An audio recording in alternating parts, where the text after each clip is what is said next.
Viewers, অনেকের মনের মধ্যে এখন একটি প্রশ্ন, 18তম শিক্ষক নিবন্ধন পরীক্ষার ফল কবে প্রকাশ করা হবে? এ বিষয়ে কি জানালো এনটিআরসিএ কর্তৃপক্ষ? এই ভিডিওতে আজ আমরা এ বিষয়ে আলোচনা করব। আজকের ভিডিওটি খুব গুরুত্বপূর্ণ হতে যাচ্ছে, সো ভিডিওটি না টেনে সম্পূর্ণ দেখুন। আপনারা জানেন ইতিমধ্যে 18তম শিক্ষক নিবন্ধনের লিখিত পরীক্ষা শেষ হয়েছে।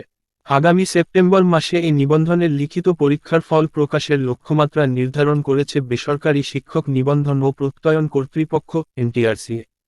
এনটিআরসিএ এর একটি সূত্র জানিয়েছে, 18তম নিবন্ধনের লিখিত পরীক্ষার খাতা ঢাকায় আসতে শুরু করেছে। ধানমন্ডির একটি ভবনে লিখিত পরীক্ষার খাতা রাখা হচ্ছে। এই খাতাগুলো দ্রুত সময়ের মধ্যে পরীক্ষকদের কাছে পাঠানো শুরু হবে। প্রথম ও দ্বিতীয় পরীক্ষক মিলিয়ে খাতা মূল্যায়নে প্রায় 1 মাস সময় লাগবে। নাম অপ্রকাশিত রাখার শর্তে এনটিআরসিএ এর এক কর্মকর্তা বলেন, চলতি সপ্তাহের শেষ দিকে অথবা আগামী সপ্তাহের শুরুতে পরীক্ষকদের কাছে খাতা পাঠানোর প্রক্রিয়া শুরু হবে। প্রথম পরীক্ষককে খাতা মূল্যায়নের জন্য 15 দিন সময় দেওয়া হবে। দ্বিতীয় পরীক্ষকরাও একই সময় পাবেন।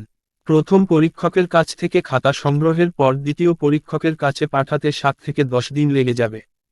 ফলে 18তম নিবন্ধনের লিখিত পরীক্ষার ফল প্রকাশ করতে অন্তত 2 মাস সময় লেগে যাবে।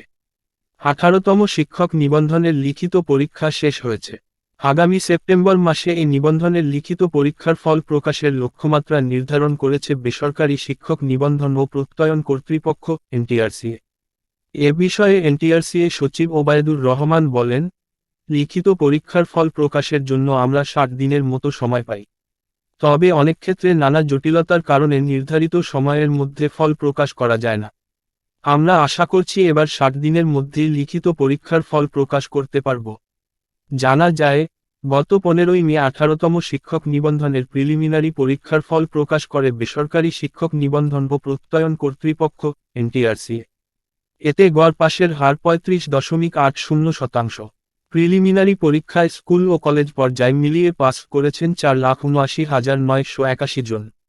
এর মধ্যে স্কুল 2 পর্যায়ের 29,519 জন, স্কুল পর্যায়ের 2,21,652 জন এবং কলেজ পর্যায়ের 2,28,813 জন।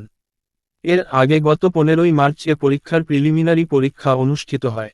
এতে অংশ নিতে আবেদন করেন 18,65,719 জন। তবে পরীক্ষায় অংশ নেন 13,40,833 জন।